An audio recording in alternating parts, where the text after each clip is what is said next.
मित्रों नमस्कार।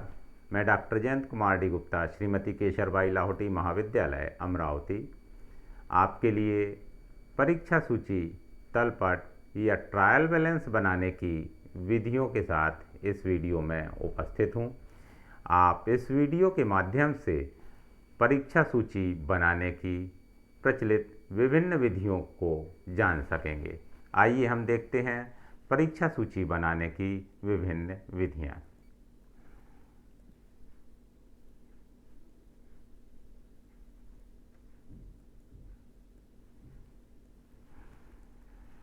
परीक्षा सूची बनाने की जो विधियां हैं वो यहाँ पर इस स्लाइड में आपको दिखाई दे रही होंगी।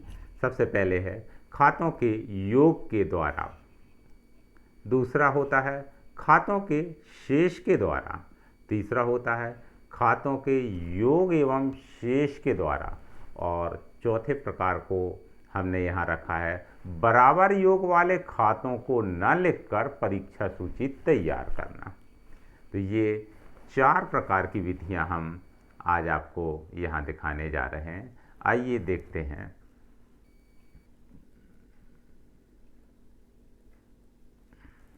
सबसे पहले योग विधि या टोटल मेथड। जब खातों के योग द्वारा तलपट या परीक्षा सूची बनाई जाती है तो खाता बही के प्रत्येक खाते, डेबिट तथा क्रेडिट पक्ष का योग अलग अलग लगाया जाता है तथा तलपट में खाते का नाम लिखकर उसके डेबिट पक्ष का योग डेबिट राशि के खाने में तथा क्रेडिट पक्ष का योग क्रेडिट खाने में लिखा जाता है। इसके पश्चात दोनों पक्षों का योग लगाया जाता है जो बराबर होना चाहिए, किंतु इस विधि से तैयार किए गए तलपट से अंतिम खाता बनाना संभव नहीं है। अतः इस विधि को व्यवहार में उपयोग में नहीं लाया जाता। इसका एक नमूना मैं आपके लिए नेक्स्ट स्लाइड में दिखा रहा हूँ, तो ये आप एक नमूना देख सकते हैं।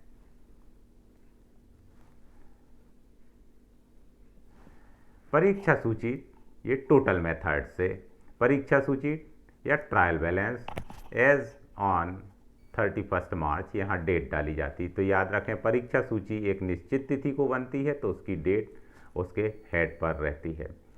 यहाँ पर पर्टिकुलर्स या लेज़र बैलेंसेस और डेबिट और क्रेडिट। तो देखिए यहाँ पर मैंने दिखाया रोकड़ खाता या कैश अकाउंट। कैश अकाउंट की डेबिट बाकी का टोटल डेबिट पक्ष का ये है और क्रेडिट पक्ष का 20,000। तो 30,000 डेबिट में 20,000 क्रेडिट पक्ष में लिख दिया। पूंजी खाता या कैपिटल अकाउंट। कैपिटल अकाउंट का डेबिट में कोई शेष नहीं है, केवल क्रेडिट में, तो 2,40,000 रुपये दिखा दिए। भवन खाता इसी तरह से डेबिट से तो डेबिट में दिखाया। जिस खाते के दोनों पक्ष के योग हैं उन्हें दोनों तरफ दिखाया गया है, और जिन खातों का केवल एक ही तरफ का योग है, दूसरी तरफ कोई राशि नहीं है, तो वहाँ पर ये डैश के निशान लगा दिए गए हैं।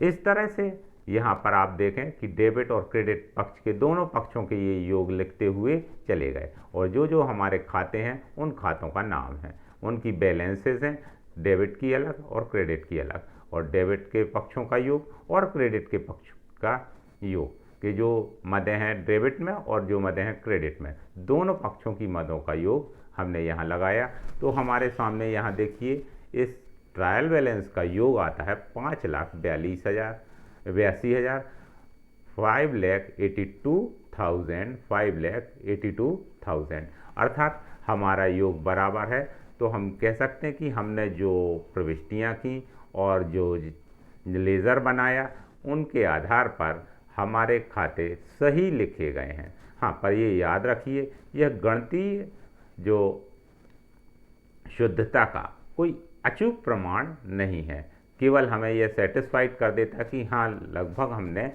ये सही लिखा है। इसके परीक्षा सूची के योग बराबर आ जाने के पश्चात भी कई बार परीक्षा सूची में या ट्रायल बैलेंस में त्रुटियां हो सकती हैं, जिन्हें हम अपने अगले वीडियो में देखेंगे।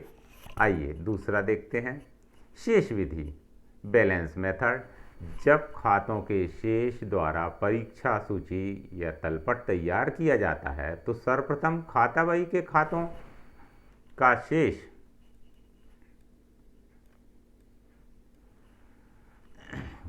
ज्ञात किया जाता है। जिस खाते का डेबिट शेष है उसकी रकम डेबिट खाने में तथा जिस खाते का क्रेडिट शेष है उसकी रकम परीक्षा सूची या तलपट ट्रायल बैलेंस के क्रेडिट पक्ष में लिखते हैं। माने डेबिट का डेबिट में और क्रेडिट का शेष क्रेडिट में लिखते हैं। यदि किसी खाते के डेबिट एवं क्रेडिट पक्ष का योग समान है तो उस खाते को तलपट में नहीं लिखते। इस विधि से तैयार की गई परीक्षा सूची तलपट या ट्रायल बैलेंस से अंतिम खाता बनाने में सुविधा होती।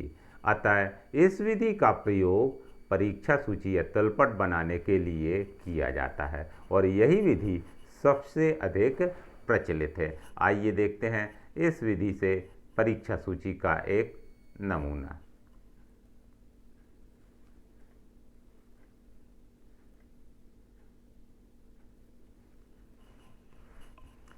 देखिए, परीक्षा सूची या ट्रायल बैलेंस एज ऑन 31 मार्च 2021, 22 जो भी वर्ष है वो वर्ष डालना। ये है, हमने यहाँ पर हेडिंग में दिखा दिया है बैलेंस मेथड। बैलेंस मेथड में देखिए कैपिटल अकाउंट दिया है, कैपिटल अकाउंट का बैलेंस 40,000 है तो हमने केवल क्रेडिट के बैलेंस को लिखा। यहाँ पर बैलेंस कुछ भी नहीं तो यहाँ पर हमने डैश लगा दिया। ये बैलेंस हमारा कहाँ पर आ रहा है, 40,000। फिर कैश अकाउंट, कैश अकाउंट का बैलेंस डेबिट में 10,200, परचेज अकाउंट का 79,000 है। फिर सेल्स अकाउंट का 50,000 है। इसके बाद ड्राइंग अकाउंट का 520 रुपीज़ है। डिस्काउंट अकाउंट का 500, सैलरीज अकाउंट का 500। तो इस तरह से हमने डेबिट और क्रेडिट के जो बैलेंस हैं, शेष बचे हैं, उन शेषों के आधार पर ये परीक्षा सूची बनाई और दोनों पक्षों के शेष बराबर आते हैं।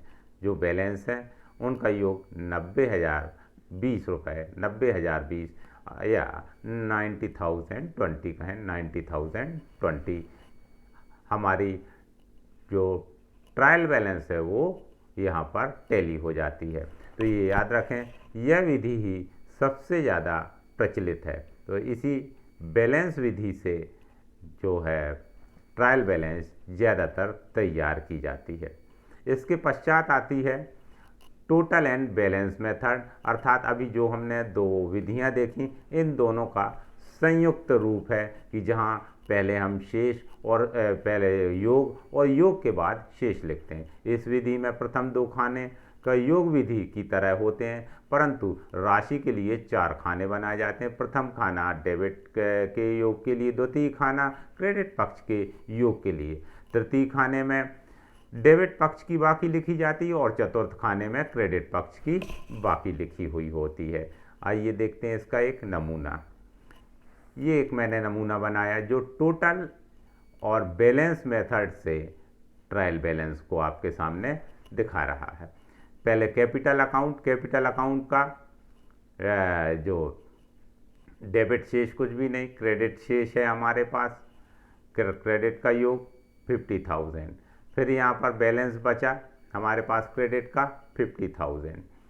ड्राइंग अकाउंट 10,000 था, यहाँ पर कोई बैलेंस नहीं है, तब हमने बैलेंस लगाया, कितना आया, डेबिट में 10,000।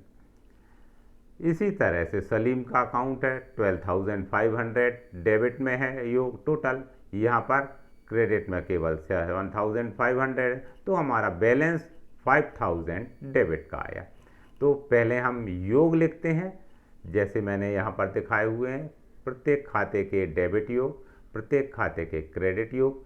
फिर डेबिट में से क्रेडिट को हमने घटाया तो माइनस करने के बाद यदि डेबिट बैलेंस आती है तो हम डेबिट साइड में लिखते हैं और क्रेडिट में बैलेंस आती है तो क्रेडिट साइड। इस विधि में भी दोनों विधियों के टोटल विधि के टोटल मिलना चाहिए और बैलेंस विधि के बैलेंस। तो ये विधि दोनों विधियों का संयुक्त प्रारूप होता है, जहां टोटल और बैलेंस दोनों को एक साथ रख करके परीक्षा सूची तैयार की जाती है। तो ये है हमारी टोटल एंड बैलेंस मेथड।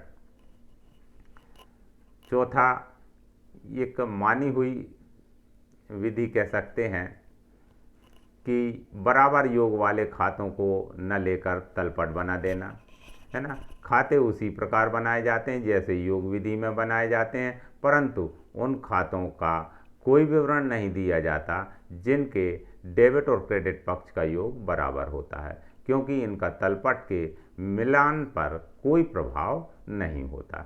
इस तरह से यह जो विधि है, यह विधि उपरोक्त योग विधि के अनुसार ही होती है। केवल अंतर ये है कि जिनके योग बराबर होते हैं उनके योगों को हम ट्रायल बैलेंस में दिखाते नहीं हैं।